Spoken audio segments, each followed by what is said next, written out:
नमस्कार बंधुगण मु निरंजन आपण मानक चैनल क्वेस्ट को स्वागत करुच्ची।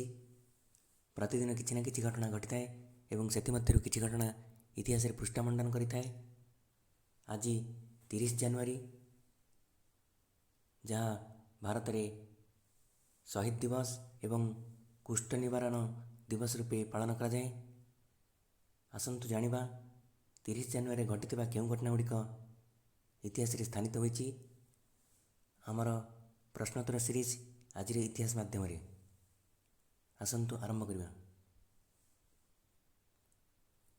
प्रथम प्रश्न, अहिंसा आंदोलन द्वारा भारत को ब्रिटिश शासन मुक्त करिथिबा केउं जननायक आज दिन में 1948 मसीह प्राण हराइथिले?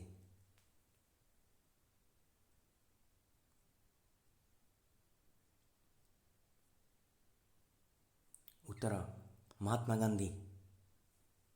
से आज दिन में 1948 मसीह नाथुराम गडसे गुली रे प्राण हराइथिले। तांकर आत्मजीवनी होची the story of my experiment with truth.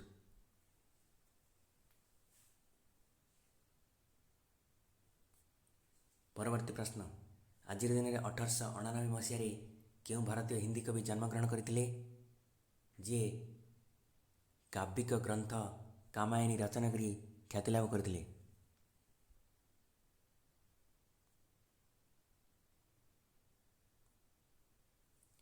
उत्तर, जयशंकर प्रसाद। से तितली आउ कंकाल भली उपन्यास मध्य रचना करते।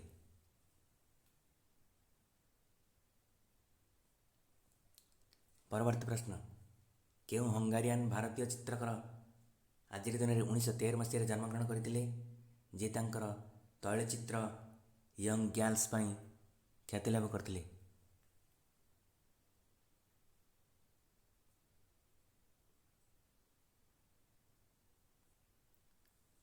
उत्तर, अमृता शेरगिल।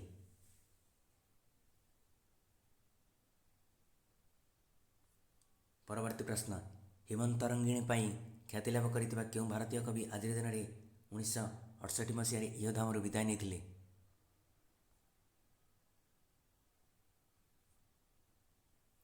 उत्तर, मक्खनलाल चतुर्वेदी।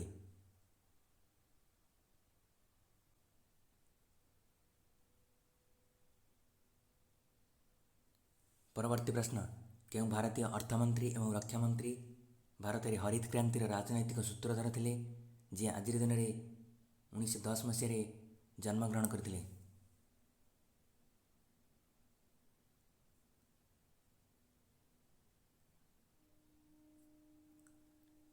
उत्तर, चिदम्बरम सुब्रमण्यम।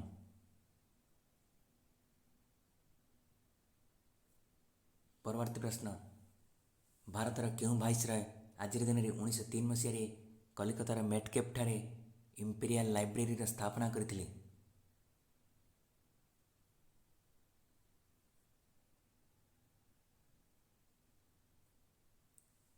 उत्तर, लॉर्ड कर्जन।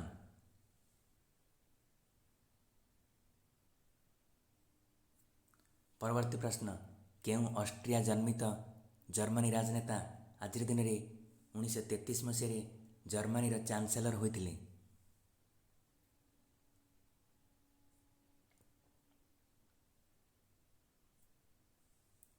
उत्तर, आडल्फ हिटलर।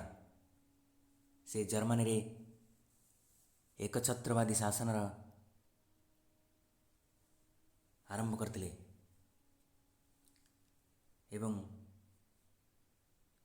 से तांकर मृत्यु पर्यंत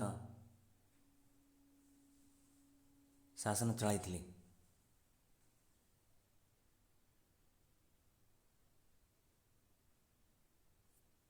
परवर्ती प्रश्न, क्यों अमेरिकीय राजनेता आज दिन में 1882 जन्मग्रहण करते जे अमेरिकार 32तम राष्ट्रपति थे?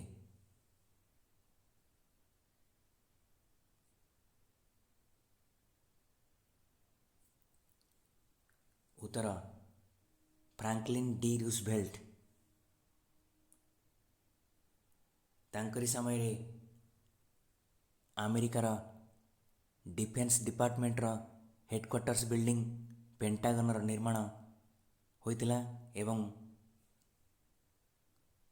ତାଙ୍କରି ସମୟରେ ବିଶ୍ୱର ପ୍ରଥମ ଆଟମିକ୍ ବମ୍ ବିକଶିତ ହୋଇଥିଲା। ବନ୍ଧୁଗଣ, ଭିଡ଼ିଓଟି ଦେଖିଥିବା ପାଇଁ ଆପଣମାନଙ୍କୁ ଧନ୍ୟବାଦ।